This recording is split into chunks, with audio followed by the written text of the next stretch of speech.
வணக்கம், நான் உங்கள் எக்ஸாம் குரு காளி. ஜூன் 15, 2025 வரக்கூடிய ஞாயிற்றுக்கிழமை காலை 9:30 மணி அளவில் பார்த்தீங்கன்னா டிஎன்பிசி குரூப் 1 ப்ரிலிம்ஸ் எக்ஸாம் நடக்க போகுது. அந்த 9:30 முதல் 12 மணி வரை அந்த 3 மணி நேரம் நம்ம லைஃப்ல அடுத்த கட்டத்துக்கு போறோம். அதாவது குரூப் 1 ப்ரிலிம்ஸ் பாஸ் பண்ணி மெயின்ஸ் போறோமா இல்லையா அப்படிங்கிறத தீர்மானிக்கக்கூடிய மிக மிக முக்கியமான உன்னதமான நாள் நேரம். அந்த நேரத்தை நம்ம எப்படி பயன்படுத்தணும், அதில் நம்ம என்ன செய்யணும், எதை செய்யக்கூடாது அப்படிங்கிறத இந்த கிளாஸ்ல நம்ம விலாவரியா பார்க்க போறோம். ஃபர்ஸ்ட் விஷயம், எக்ஸாம் போகிறதுக்கு முன்னாடி இந்த டைமுக்கு நீங்கள் கரெக்டாக ரீச் ஆகிடுங்க. டைமுக்குனா 9:30 மணிக்கு எக்ஸாம்னா 9:30 மணிக்கு போகணும்னு அவசியம் கிடையாது. 8:30 மணிலேருந்து 8:45 ரீச் பண்ணிவிடுங்க எக்ஸாம் வேணுவை. உங்களை யாராவது கூட்டு வந்து ட்ராப் பண்ணுறாங்கன்னா அதுக்கேற்ற மாதிரி சீக்கிரமாக வந்துடுங்க. First point.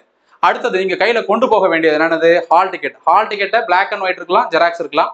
ஹால் டிக்கெட்டில் உங்கள் ஃபோட்டோ சிக்னேச்சர் எதுவுமே இல்லைன்னா பயப்படாதீங்க. ஒரு ஒயிட் ஷீட் எடுத்துக்கோங்க. அதில் உங்களுடைய ஃபோட்டோவை, பாஸ்போர்ட் சைஸ் ஃபோட்டோவை பேஸ்ட் பண்ணி நேம், அட்ரஸ், உங்களோட இமெயில் ஐடி, மொபைல் நம்பர், அதுக்கப்புறம் ரிஜிஸ்டர் நம்பர், ரோல் நம்பர், எங்கள் ஹால் டிக்கெட் இருக்கக்கூடிய விஷயம் எல்லாத்தையும் எழுதிட்டு உங்கள் சைன் சிக்னேச்சர் போட்டு அது கூட ஆதார் கார்டு ஜெராக்ஸ் ஒன்று வச்சு கொண்டு போங்க எக்ஸாம் ஹாலுக்கு. அவ்வளோதான். அடுத்ததாக ஒரு ID proof, Aadhaar card, driving licence, voter ID, passport, இது ஒரிஜினல் அல்லது ஃபோட்டோ காப்பி ஏதோ ஒன்று எடுத்துகிட்டு போகலாம். அது black and white or Xerox இருக்கலாம். பெரும்பாலும் ஜெராக்ஸ் தான் கொண்டு போவாங்க, உங்கள் விருப்பம். Black ball point pen, Rorito, Fanta flo 2 pen எடுத்துக்கோங்க. ஒன்று எடுத்துகிட்டு போய் திடீர்னு நாங்கள் எழுதாமல் போயிடுச்சுன்னா ஒரு பதட்டம் வந்துடும், பயம் வந்துடும். அதனால் அதை கொண்டு போகணும்னு சொல்கிறேன். இந்த பெண்ணை நான் ஏன் சஜஸ்ட் பண்ணுறேன் அப்படின்னா, இதோட பால் சைஸ் கொஞ்சம் பெருசாக இருக்கும். பந்து அந்த முனையை வந்து கொஞ்சம் பெருசாக இருக்கும்.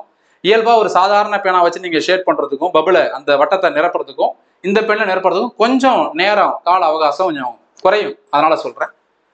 உங்களுடைய கர்ச்சிப், நீங்கள் உங்களுக்கு வந்து ஸ்னேசிங், இருமல், தும்மல், சளி, ஜுரம் இருந்ததுன்னா கர்ச்சிப் கொண்டு போகலாம், டிஷ்யூ பேப்பர் கொண்டு போகலாம். அவங்க கேட்கும்போது இன்விஜிலேட்டர் ஓப்பன் பண்ணி அதை உதறி காட்டிடுங்க. வாட்டர் பாட்டில் டிரான்ஸ்பரண்டாக கொண்டு போகணும். சில பேர் உடம்பு சரியில்லாமல் இருப்பாங்க, வீட்டில் இருந்தால் தண்ணி எல்லாம் கொடுத்து அனுப்புவாங்க. அந்த வாட்டர் பாட்டிலில் எந்த மேலே லேயரும் இல்லாமல் பார்த்தோம்னா உள்ள தண்ணி மட்டும் தெரியணும், அப்படி காட்டி எடுத்துகிட்டு போகலாம். மாஸ்க் உங்களுக்கு வேணும்னா மாஸ்க் கொண்டு போகலாம். சில இடங்கள் அலோவ் பண்ணுவாங்க, சில இடங்கள் அலோவ் பண்ண மாட்டாங்க. அந்த இடத்த வச்சு அதை நீங்கள் முடிவு பண்ணிக்கோங்க. ஆர்டினரி வாட்ச், சில பேர் டைமுக்காக வாட்ச் கொண்டு போவாங்க, சில இடங்களில் வாட்ச் அலோவே பண்ண மாட்டாங்க. டிஜிட்டல் வாட்ச் கண்டிப்பாக அலோடு கிடையாது. டிஜிட்டல் எந்த திங்ஸுமே பார்த்தீங்கன்னா அலோடு கிடையாது. ஆர்டினரி வாட்ச், நிமிடமுள் மணிமுள் இருக்குல்ல, மினிட் அண்ட் அவர் அண்ட், அந்த ஆர்டினரி வாட்சை நீங்கள் கொண்டு போகலாம். அடுத்தது பார்த்தீங்கன்னா பென்சில் அண்ட் எரேசர்.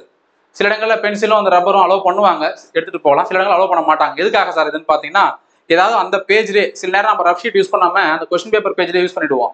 பயப்படுவோம், யாராவது வந்து சொல்லிடுவாங்களா, நம்ம யூஸ் பண்ணவே கூடாது. கொஸ்டின் பேப்பரில் கையை வைக்கக்கூடாது, ரஃப் ஷீட்டில் மட்டும்தான் கை வைக்கணும், அதுதான் அந்த பேப்பர். இருந்தாலும் சில நேரம் பதட்டத்தில் கை வச்சிருவோம்ல, அதனால அந்த பென்சில்.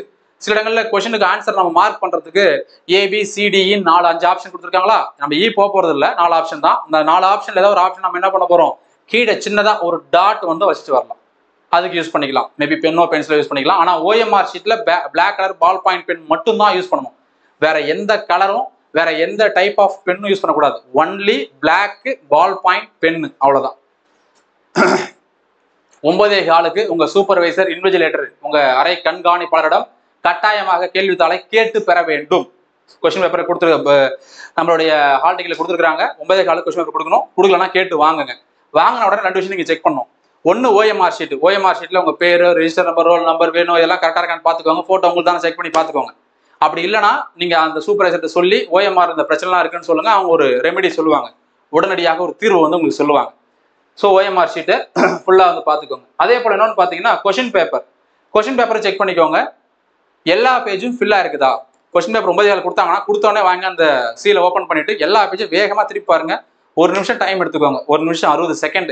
எல்லா பேஜும் பிரிண்டாக இருக்கா, ஓகே ஃபைன், அவ்வளோதான், நம்ம ப்ரொசீட் பண்ணலாம். இது எக்ஸாம் போயிட போகிறீங்க, அடுத்த கட்டத்துக்கு போகலாம். இப்போ நம்ம என்ன பண்ண போகிறோம்னா, இந்த புக்லெட்டை வச்சு OMR ஷீட்டை ஃபில் பண்ண போகிறோம். 4 டிஜிட் கொடுத்துருப்பாங்க கொஸ்டின் பேப்பர் புக்லெட்டு. அதை எடுத்து OMR ஷீட்டில் எழுதி அதுக்கு கீழே ஷேட் பண்ணணும். அதுக்கப்புறம் நம்ம செய்ய வேண்டிய 2 விஷயம், ஒன்று நம்ம கையெழுத்தை போடுறது, இன்னொன்று நம்ம தம்பு இம்ப்ரெஷன் வைக்கிறது.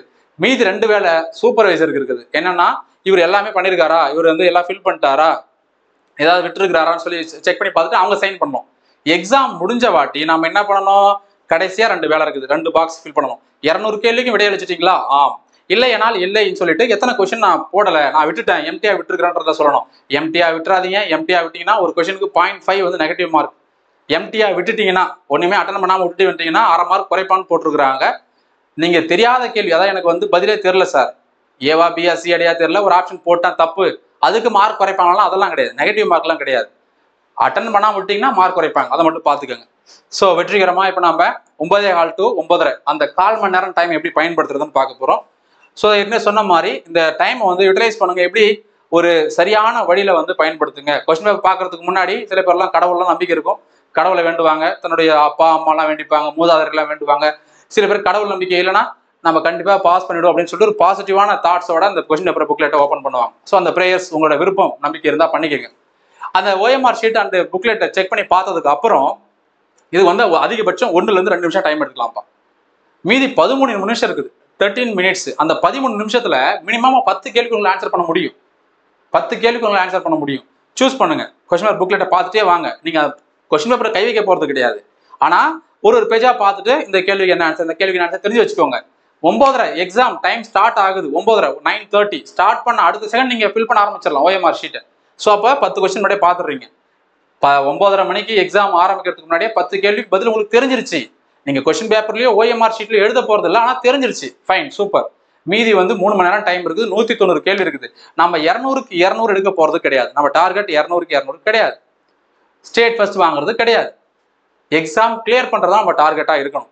ஸ்டேட் ஃபர்ஸ்ட் வரதா படிக்கிறது உங்க விருப்பம் தான், நான் வேணாம்லாம் சொல்ல மாட்டேன், ஜென்ரலான ஒப்பீனியன் சொல்றேன். அப்போ 200 ஆஃப்டர் 200 நம்ம டார்கெட் கிடையாது, 150 to 160 தான் நம்ம டார்கெட். அப்போ நம்ம இதுல ஒரு 10 கொஸ்டின் போனா கூட மீதி 3 மணி நேரம் 180 நிமிஷத்துல 150 கேள்விக்கு பதில் சொல்ல போறோம். 180 மினிட்ஸ்ல 150 கொஸ்டினுக்கு ஆன்சர் பண்ண போறோம். கரெக்டா? அதை நம்ம சூஸ் பண்ணணும். அங்கதான் நம்ம நிக்கிறோம். இதுதான் முக்கியமான விஷயமே. சும்மா தெரியாத கேள்வி உட்காந்து டைம் வேஸ்ட் பண்றதுக்கு பதிலா தெரிஞ்ச கேள்விக்கு சரியான பதில் கொடுத்துருக்கோமா. நான் அடிக்கடி சொல்லுவேன், இப்போ நம்ம கோர்ஸ்ல பார்த்தீங்கன்னா ஹிஸ்ட்ரி மட்டும் எடுக்கல, அதுல இருந்து ஒரு 10ல இருந்து அதிகபட்சம் 12 கொஸ்டின் வரும். கெமிஸ்ட்ரி எடுக்கல, பயாலஜி நம்ம எடுக்கல, கோர்ஸ்லேயே கிடையாது. அதுல ஒரு 2, அதுல ஒரு 3னா கூட ஒரு 5, இது ஒரு 12, 8 கூட வச்சுக்கோங்க. 20 கொஸ்டின். 20 கொஸ்டின் போக மீதி 180. மேக்ஸ் ரீசனிங் 25 போக மீதி 155. அப்போ 155 கொஸ்டின் நம்ம நடத்திருக்கிறோம். அதுல எவ்வளவு கொஸ்டின்ஸ் வருது? ஃபர்ஸ்ட் டைரக்டா வருது. அடுத்தது ஆப்ஷன் எலிமினேஷன். நம்ம படிச்சதெல்லாம் உங்களுக்கு தெரிஞ்சிருந்தது, புரிஞ்சிருந்ததுன்னா அதை வச்சு நம்ம கொஸ்டின் எப்படி எலிமினேட் பண்றோம், எலிமினேட் பண்ணி ஆன்சர் எப்படி கண்டுபிடிக்கிறோம். அதுதான் உங்களுடைய டேலண்ட், அதுதான் உங்களுடைய சக்சஸ். அதுதான் நீங்க பண்ணணும். அந்த டைமை வந்து ப்ராப்பரா யூட்டிலைஸ் பண்ணி கொஸ்டினை சூஸ் பண்ணி கரெக்டா அடிக்கணும். கரெக்டா அடிக்கணும், விட்டுறக்கூடாது. அதுதான் ரொம்ப ரொம்ப முக்கியம். திரும்ப திரும்ப சொல்றேன், தெரியாத கேள்விக்கு தப்பா போடுறீங்கன்னா அது மேட்ரே கிடையாது. ஒரு தெரிஞ்ச கேள்வியை தப்பு பண்ணீங்கன்னா அது உங்க லைஃபையே புரட்டி போட்டுரும், மாத்தி போட்டுரும். மைண்ட்ல வச்சுக்கோங்க. ரொம்ப ரொம்ப முக்கியம். நான் சொல்றது யாருக்கு புரியும்னா, இந்த லாஸ்ட்ல சார் 2 கொஸ்டின் சேர்த்து போட்டு போயிருப்பேன் சார். போன வாட்டி நான் 138 கொஸ்டின் போட்டேன், கட் ஆஃப் 146 போயிடுச்சு பிசி கம்யூனிட்டி. அதுக்கு முந்தின வாட்டி நான் 120 போட்டேன், 126 இருந்தது கட் ஆஃப். அதுக்கு முந்தின வாட்டி குரூப் 1ல சொல்றேன். ஸோ அந்த மாதிரி நம்ம கிட்ட கிட்ட வந்து போறோம்ல, அப்பதான் அந்த வலியும் வேதனையும் புரியும். அட ஒரு 5 கொஸ்டின் கரெக்டா போட்டு நான் வந்திருப்போமே, ஒரு 2 கொஸ்டின் கரெக்டா போட்டு நான் பாஸ் பண்ணிருப்பேனே அப்படிலாம் ஃபீல் பண்ணுவாங்க பாருங்க. அதை பண்ணக்கூடாது. அதனாலதான் நான் சொல்றேன். ஸோ கொஸ்டின் பேப்பர் நல்லா கொஸ்டின் நம்மளுக்கு தெரிஞ்ச கொஸ்டினை தப்பு பண்ணவே கூடாது. இந்த 9:30 to 12:30 இந்த 3 மணி நேரம் தான் நம்ம லைஃப்ல வந்து தீர்மானிக்கக்கூடிய மிக மிக முக்கியமான காலகட்டம். செய் அல்லது செத்துமடி காலகட்டம். Do or die. நம்மளுடைய பெஸ்ட்டை கொடுக்கணும். பெஸ்ட்ல பெஸ்ட். இவ்வளவு நாள் நீ என்ன படிச்ச, என்ன போராடின, எதுவுமே அவனு கேட்க மாட்டான். எக்ஸாம் பாஸ் பண்ணியா, ப்ரிலிம்ஸ் பாஸ் பண்ணியா, சூப்பர், வெரி குட், செம டேலண்ட்ப்பா, நீ கண்டிப்பா மெயின்ஸ் பாஸ் பண்ணிடுவ, இந்த வாட்டி பாஸ் பண்ணலாம், அடுத்த வாட்டி பாஸ் பண்ணிடுவ, நீ குரூப் 1க்கு தகுதியான ஆள் அப்படிதான் சொல்லுவான். இல்லைனா நீ எவ்வளவுதான் போராடினாலுமே கிளியர் ஆகலையா, ஒரே வார்த்தை தான், போயிட்டே இருப்பான். அப்போ நம்மளுடைய பெஸ்ட் நம்ம கொடுக்கணும். நல்லா புரிஞ்சுக்கோங்க. Keep in mind, result, cut off இது எதுவுமே நம்ம கையில கிடையாது. எக்ஸாம் எழுதும் போது சில பேர்லாம் யோசிப்பான், என்னன்னு கொஸ்டின் பேப்பர் ஈஸியா இருக்குது, 160 தாண்டி கட் ஆஃப் வரும், கொஸ்டின் பேப்பர் டஃபா இருக்குது, 110 தான் வரும், நம்ம 115 போட்டா பாஸ் பண்ணிடுவோம். எதுவுமே நம்ம கையில கிடையாது. அங்க உட்காந்து கொஸ்டின் பேப்பர் டஃபா ஈஸியான அனலைஸ் பண்றது உங்க வேலை கிடையாது. கட் ஆஃப் என்ன வரும்ன்றது யோசிக்கிறது உங்க வேலை கிடையாது. நான் படிச்சது எக்ஸாமுக்கு வந்திருக்குதா, நான் படிச்சது சம்பந்தமா ஏதாவது வந்திருக்குதா, அதை என்னால கரெக்டா கொடுத்து அந்த கொஸ்டினுக்கு சரியான ஆன்சர் கொடுக்க முடியுமா, அது மட்டும்தான் உங்களோட தாட்டா இருக்கணும். அதை பத்தி மட்டும் தான் நீங்க சிந்திக்கணும். அதை மட்டும் யோசிங்க, வேற எதையும் யோசிக்காதீங்க. எதுவும் நம்ம கையில கிடையாது. இயற்கையின் கையிலையோ கடவுளின் கையிலோ கூட கிடையாது. அது டிஎன்பிசி கையில தான் இருக்குது. ஸோ அதை மைண்ட்ல வச்சுக்கிட்டு உங்களை பெஸ்ட்டை கொடுங்க. கட்டாயமா நல்லது நடக்கும். நீங்க நல்லா படிச்சிருக்கீங்க, ரிவிஷன் பண்ணிருக்கீங்க, உங்களுக்கு எல்லா விஷயமும் தெரியுது, நிறைய டெஸ்ட் பிராக்டிஸ் பண்ணிருக்கீங்க, இல்ல நிறைய டிஸ்கஷன்ல பார்ட்டிசிபேட் பண்ணிருக்கீங்க, நிறைய எக்ஸாம் எழுதி பார்த்துருக்கீங்கன்னா கண்டிப்பா நீங்க தான் பாஸ் பண்ண போறீங்க. ஸோ நீங்க பாஸ் பண்ணா வேற யார் பாஸ் பண்ண போறா? இவ்வளவு பண்ணிட்டு ஒருத்தவன் பாஸ் பண்ணாம இருக்க முடியுமா? அப்ப அவன் தான் பாஸ் பண்ணுவான். அப்போ நீங்க எதை பத்தியும் கவலைப்படக்கூடாது, பயப்படக்கூடாது, பதட்டம் அடையக்கூடாது. மைண்டை எப்பயுமே ஃப்ரீயா வச்சுக்கோங்க. நான் அடிக்கடி சொல்றதுதான், நம்ம என்னதான் படிச்சுட்டு போனாலும் சரி, அந்த 3 மணி நேரம் நம்மள வந்து சோதிச்சு பார்த்துரும். நம்மள அப்படியே ஒரு கட்டத்துல ஒரு நடுக்கம் ஏற்பட்டுரும். ஃபர்ஸ்ட்ல ஈஸியா இருக்கும், பின்னாடி கஷ்டமா இருக்கும். ஃபர்ஸ்ட்ல கொஸ்டின் டஃபா இருக்கும், பின்னாடி எல்லாம் ஈஸியா இருக்கும். நடுவில் வச்சா பாரு ஆப்ன்ற மாதிரி நடுவில் ஒரு 100 கொஸ்டின் ஒண்ணுமே புரியாது, கண்ணை கட்டி காட்டில் விட்ட மாதிரிலாம் இருக்கும். ஆனாலும் எந்த சூழ்நிலையிலும் நம்ம மனசு மட்டும் விட்டுறக்கூடாது. Never ever give up. தொடர்ச்சியா நம்ம என்ன பண்ணணும், சரி இந்த கொஸ்டின் டஃபா, அடுத்த நமக்கு தெரியும், அடுத்த கொஸ்டின் நம்ம கண்டிப்பா கரெக்டா ஆன்சர் போடுவோம், நம்ம பெஸ்ட்டை கொடுப்போம், என்ன வேணா வரட்டும், கொஸ்டின் எவ்வளவு டஃபா இருக்கட்டும், நம்ம பெஸ்ட்டா கொடுப்போம், நமக்கு தெரியும், நம்ம ட்ரை பண்ணுவோம்னு நம்ம அந்த மனநிலையே வச்சிருக்கணும், அந்த ஸ்டேட்லயே நம்ம இருக்கணும். அதை விட்டு நம்ம கொஞ்சம் கீழே இறங்கிட்டோம்னா அவுட், அவ்வளவுதான். ஸோ மென்டலி நம்ம ஸ்ட்ராங்கா இருக்கணும். எக்ஸாம் பொறுத்தவரையில ரொம்ப ரொம்ப முக்கியமான விஷயம். இதை பண்ணிட்டு இந்த 3 மணி நேரத்துல நம்ம என்னென்ன செய்யணும்? ஃபர்ஸ்ட்ல செய்ய வேண்டியது தெரிந்த கேள்விகளுக்கு சரியான பதில் அளிக்க வேண்டும். நான் வழக்கமா சொல்றதுதான், தெரியாத கேள்வியை தப்பு பண்றது பிரச்சனையே கிடையாது, தெரிஞ்ச கேள்வி தப்பு பண்ணா அதை விட கொடூரம், அதை விட பாவம் எதுவுமே கிடையாது. அப்ப தெரிஞ்ச கேள்விக்கு சரியான பதில் அளிக்கணும். அடுத்தது OMR ஷீட்டை வச்சுக்கிட்டு நம்ம என்ன பண்ணுவோம்னா, வழக்கமா நான் பண்ணுவேன், ஒரு கொஸ்டின் தப்பு பண்ணுவேன், இன்னொரு கொஸ்டின் என்ன தப்பு பண்ணுவேன், என்னோட ஃபாலோ பண்றவங்களுக்கு தெரியும். என்ன தப்பு பண்ணுவேன், மேட்ச் த ஃபாலோவிங்க்கு கரெக்டா போட்டு ஆன்சரை தப்பா ஷேட் பண்ணுவேன். இந்த 2 மிஸ்டேக் நான் எப்பவும் வழக்கமா நான் பண்றது. அதை பண்ணாதீங்க. ஏன்னு பார்த்துட்டு பில ஷேட் பண்ணுவோம் வேகமா போய், 21வது கொஸ்டின் பார்த்துட்டு 22வது கொஸ்டின்ல ஷேட் பண்ணுவோம். அதே போல ஒரே OMR ஷீட்ல தெரியாம ஒரே கொஸ்டின் பேப்பர்ல ஒரே கொஸ்டின் நம்பர்ல 21ல ஏவும் ஷேட் பண்ணிட்டு பியும் ஷேட் பண்ணிடுவோம். இதெல்லாம் பண்ணீங்கன்னா உங்களுக்கு மார்க் என்ன ஆயிடும், போயிடும். அந்த கொஸ்டினுக்கான மார்க்கு போயிடும், நெகட்டிவ், அதாவது அதுக்கான மார்க்கை குறைச்சிருவாங்க. தப்பானா பரவாயில்ல, நல்லா தெரிஞ்ச கொஸ்டின் பண்ணோம்னா நம்மளுக்கு 1.5 மார்க் போதும் இல்லை, அப்போ அது ஒரு பிரச்சனை. ஸோ இந்த மாதிரி OMR ஷீட்ல கேர்லெஸ்ஸா நீங்க பண்ணக்கூடிய அந்த மிஸ்டேக்ஸ் எல்லாம் அவாய்ட் பண்ணுங்க, பண்ணணும், மறந்துடாதீங்க. கொஸ்டின் பேப்பரை ஃபுல்லா வாசிங்க. 200 கொஸ்டின் நீங்க பார்த்துருக்கணும். கேள்வி டஃபா இருந்தது சார், டைம் பத்தல சார், என்னால ஃபுல் கொஸ்டின்ஸும் பார்க்க முடியல சார், கடைசியில பார்த்தா ஈஸியான கொஸ்டினா தான் நான் பார்க்காமலே விட்டுட்டேன், அந்த கதையே சொல்லக்கூடாது. 200 கொஸ்டினையும் பார்க்கணும். அதுதான் சொல்றேன், ஃபர்ஸ்ட் ரவுண்ட்ல தெரிஞ்சதுக்கு எல்லாத்துக்கும் ஆன்சர் பண்ணிடுங்க. 200 கொஸ்டின் எடுத்துக்கிட்டீங்களா, 200 கொஸ்டின் தெரிஞ்ச கொஸ்டின்லாம் பார்த்து கரெக்டாக தான் ஷேட் பண்ணிட்டே வந்துருங்க. இல்ல பொறுமையா ஷேட் பண்ணிட்டீங்களா, உங்க விருப்பம், அது உங்களோட கையில தான் இருக்குது. அடுத்ததாக பாத்தீங்கன்னா, தெரியாத கேள்வி விட்டு வைங்க, ஷேட் பண்ணாதீங்க. ஒரு கேள்வி இருமுறை வரலாம், எனவே தெரியாத வினாக்களுக்கு உடனடியாக பதிலளிக்க வேண்டாம். ஒரு கொஸ்டின் ஆன்சர் தெரியலையா, உடனே தான் போய் ஒரு சி போட்டுடலாம்னு போடக்கூடாது, விட்டுறணும். இது சம்பந்தமா ஒரு கொஸ்டின் கண்டிப்பா வரும், வெயிட் பண்ணி பாருங்க, கட்டாயமா இருக்கும். அதுவும் ஆப்ஷன் எலிமினேஷன் பண்ற மாதிரியே இருக்கும். ஒரே கல்ல 2 மாங்கான்ற மாதிரி 2 கொஸ்டின் 3 மார்க் கிடைக்கும் நம்மளுக்கு. அதனால தெரியாத கொஸ்டின் அவசரப்பட்டு தப்பான ஆன்சரை ஷேட் பண்ணிடாதீங்க, வெயிட் பண்ணுங்க, பின்னாடி இருக்கலாம். ஒரு கொஸ்டின் ரிப்பீட் ஆகலாம், வெயிட் பண்ணி பார்க்கலாம். எதுவுமே தெரியல சார், இப்ப நல்லா தெரிஞ்சதை முடிச்சுட்டேன், ஏதாவது கொஸ்டின் ரிப்பீட் ஆகுதான்னு பாக்குறேன், கடைசியா எதுவுமே தெரியல, கடவுள் கையில தான் இருக்குது, இல்லைன்னா இயற்கையின் கையில தான் இருக்குது, எல்லாத்துக்கும் நம்ம கையில தான் இருக்குது. நம்ம என்ன பண்ண போறோம், நம்ம தான் ஷேட் பண்ண போறோம். அப்ப என்ன பண்றோம், ஆப்ஷன் எலிமினேஷன் மெத்தடை யூஸ் பண்ணலாம். படிச்சதெல்லாம் வச்சு ஆப்ஷனை எலிமினேட் பண்ணி சரியான விடையை கொண்டு வர முடியுமா ட்ரை பண்ணலாம். அதுவும் இல்லைனா ஏதாவது ஒரு ஆன்சரை போட்டு வரலாம். வழக்கமா நான் சி தான் போடுவேன், இந்த வாட்டி தெரியலனா பி போடலாம் ஒரு ஐடியா வச்சிருக்கேன் என் மனசுல. உங்களுக்கு என்ன தோணுதோ நீங்க அதை போட்டுக்கோங்க. ABCDE மட்டும் போட்டுறாதீங்க, இந்த 4 ஆப்ஷன்ல ஒரு ஆப்ஷனை ஷேட் பண்ணிடுங்க. 200 கேள்வி போடுறீங்க அப்படின்னா ஒரு 170 கேள்விக்கு நம்ம சரியான ஆன்சர் போட்டுறோம். ஒரு 30 கேள்வி ஒண்ணுமே தெரியல, ரொம்ப ரொம்ப டஃபா இருக்குன்னா 30 கேள்விக்கு ABCD மாத்தி மாத்தி போடாம 30க்கும் ஒரே ஆப்ஷன் போடுங்க. 30க்கும் A அல்லது 30க்கும் B, 30க்கும் C அல்லது 30க்கும் D. அல்லது உங்களுக்கு ஏதாவது மனசுல தோணுதா 15க்கு B போடுவோம், அடுத்த 15க்கு C போடுவோம், அப்படி தோணுதா உங்க விருப்பம் தான். அப்படி போட்டீங்கன்னா ஃப்ளூக்ல ஒரு 5 கொஸ்டின் சரியாகிறதுக்கு வாய்ப்பு இருக்குது. அதனால அதை சொல்ல வரேன், சரிங்களா? அதை பார்த்துக்கோங்க. எல்லாத்துக்கும் மேல நமக்கு எக்ஸாம் போறவங்களுக்கு நம்பிக்கை, தன்னம்பிக்கை, கான்பிடன்ஸ் மட்டும் கிடையாது, செல்ஃப் கான்பிடன்ஸ் ரொம்ப ரொம்ப முக்கியம். அது உடஞ்சதுன்னா எதுவுமே பண்ண முடியாது. அது வலுவா இருந்ததுன்னா எதுவுமே உங்களை ஒன்றும் பண்ண முடியாது, புரிஞ்சுக்கோங்க. அடுத்தது 1 or 2 கொஸ்டின்ஸ் பார்த்த உடனே ரொம்ப டஃபா இருக்கு சார், அப்படியே நம்ம என்ன பண்ணுவோம், உடஞ்சு போயிடுவான். சொல்லுவாங்கல்ல கப்பல் கவுந்துருச்சுன்னு சொல்லுவாங்களா, அந்த மாதிரி இடிஞ்சு போய் உட்காந்துருவான். ஒரு 5 கொஸ்டின் பார்த்தோன்னே முடிஞ்சதுன்னு கிடையாது. நான் ஏற்கனவே சொன்ன மாதிரி தான், முதல்ல டஃபா இருக்கலாம், பின்னாடி ஈஸியா இருக்கலாம். முதல்ல ஈஸியா நடுவில் டஃபா இருக்கலாம், பின்னாடி டஃபா இருக்கலாம், இல்ல மாடரேட்டாவே கொஸ்டின் பேப்பர் வச்சிருக்கலாம். அதனால அதை பத்தி நீங்க கவலையே படக்கூடாது, எதுக்கும் ஃபீல் பண்ணக்கூடாது. அடுத்து அடுத்து அடுத்து போயிட்டே இருக்கணும். மைண்ட்ல ஒண்ணு வச்சுக்கணும், எப்பவுமே பாசிட்டிவா இருக்கணும். கண்டிப்பா நம்ம பாஸ் பண்ணுவோம், 200 கேள்விக்கும் பதில் சொல்லணும், நம்ம பாஸ் பண்ண போறோம். திரும்ப திரும்ப சொல்லிட்டே இருக்கணும், நம்ம பாஸ் பண்ணுவோம் பாஸ் பண்ணுவோம் பாஸ் பண்ணுவோம். நமக்கு தெரிஞ்சதெல்லாம் கரெக்டா போடணும் கரெக்டா போடணும் கரெக்டா போடணும். தெரியாத கொஸ்டின் பரவாயில்ல, தெரிஞ்ச கொஸ்டின் அடிக்கணும், விட்டுறக்கூடாது. அதை மட்டும் மைண்ட்ல வச்சுக்கோங்க.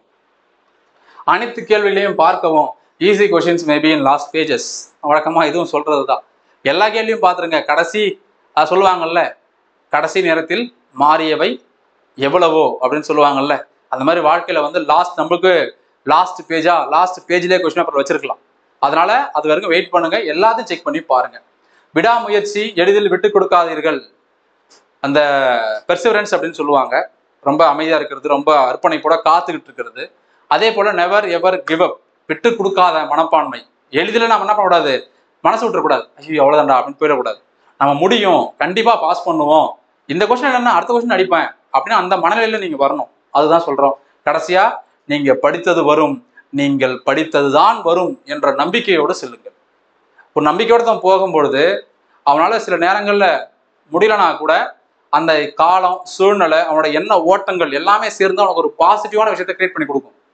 சம்திங் ஒரு பாசிட்டிவான விஷயத்தை கிரியேட் பண்ணி கொடுக்கும். எனக்கு எப்படி தெரியுமா, நான் கொஸ்டின் இந்த சொன்னேன்ல ஃபர்ஸ்ட் ஒரு 15 மினிட்ஸ்ல, நான் பாலிட்டி அல்லது எக்கனாமிக்ஸ், INM இந்த மாதிரி கொஸ்டின் தான் பார்ப்பேன். ஏன்னா நம்ம ஈஸியாக அதுக்கு ஆன்சர் பண்ண முடியுன்ற நம்பிக்கை எனக்கு இருக்குது. ஒரு 10 கொஸ்டின் ஆன்சர் பண்ணிட்டேன்னா எக்ஸாம் ஸ்டார்ட் பண்ணுறது முன்னாடியே நான் எழுதிமா இருப்பேன். அப்படியே ஒரு குதிரையில, சீரியஸாக சொல்றேன், நான் ஃபீல் பண்றது சொல்றேன், ஒரு குதிரையில வந்து அப்படியே ஃபாஸ்டா அந்த ஹீரோ போவார்ல, கடவை அந்த மாதிரி போற மாதிரியே ஒரு ஃபீல் இருக்கும். ஏன்னா எக்ஸாம் ஸ்டார்ட் பண்றதுக்கு முன்னாடியே 10 கேள்விக்கு என்ன சரியான பதில கொடுக்க முடிஞ்சிருக்குது. மேபி கொஸ்டின் பேப்பர் டஃபா இருக்கட்டும், ஸ்டாண்டர்டா இருக்கட்டும், எப்படினா இருக்கட்டும், அதை என்னால ஈஸியா அணுக முடியும், அப்ரோச் பண்ண முடியும்ன்ற நம்பிக்கை எனக்கு இருக்குது. மைண்ட் செட் கிரியேட் ஆயிடும். அப்ப நம்ம என்ன பண்ணுவோம், பக்காவா எக்ஸாம் நம்ம கொடுப்போம், பெஸ்டா கொடுப்போம்.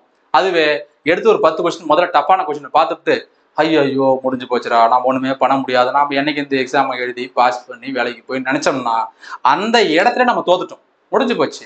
அதனாலதான் அதை செய்யக்கூடாது. எப்பவுமே பாசிட்டிவான தாட்ஸோட இருங்க.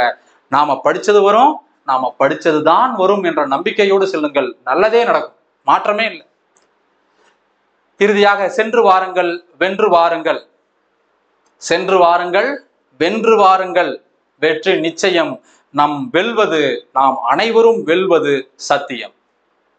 வெற்றி நிச்சயம், நாம் அனைவரும் வெல்வது சத்தியம்.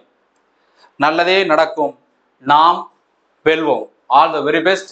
என்னுடைய ஸ்டூடெண்ட்ஸ், பெய்டு ஸ்டூடெண்ட்டுக்கு நான் எஸ்பெஷலி சொல்றேன், பெஸ்டா கொடுங்க, எதை பத்தியும் பயப்படாதீங்க, கவலைப்படாதீங்க, நாம தான் ஜெயிப்போம். எக்ஸாம் முடிச்சுட்டு பேசலாம். எக்ஸாம் முடிச்சுட்டு எக்ஸாம் ரிவ்யூ, ஜிஎஸோட ஆன்சர் கீ, வழக்கமாக நம்ம போடக்கூடிய கட் ஆஃப் ப்ரெடிக்ஷன் அண்டு எக்ஸாம்ல நம்ம நடத்தின பாடத்துல வந்து எவ்வளவு கேள்விகள் வந்ததுன்றதுக்கான ப்ரூஃப் வீடியோ, இது எல்லாமே ஜூன் 15ஆம் தேதி மாலையிலிருந்து ஜூன் 16ஆம் தேதி வரைக்கும். ஏன்னா உடனே போட முடியாது இல்லையா, நிறைய வேலை இருக்கு, எடிட்லாம் பண்ணணும். ஆப்ஷனுங்கிறேன், உட்காந்து இந்த கொஸ்டின் பேப்பர் எடுத்து வச்சு நம்ம மேட்டர் எங்க இருக்குது சப்ஜெக்ட்ல எடுத்து வச்சு நான் அதை அலைன் பண்ணி வீடியோ போடுறதுக்கு கண்டிப்பா டைம் ஆகும்.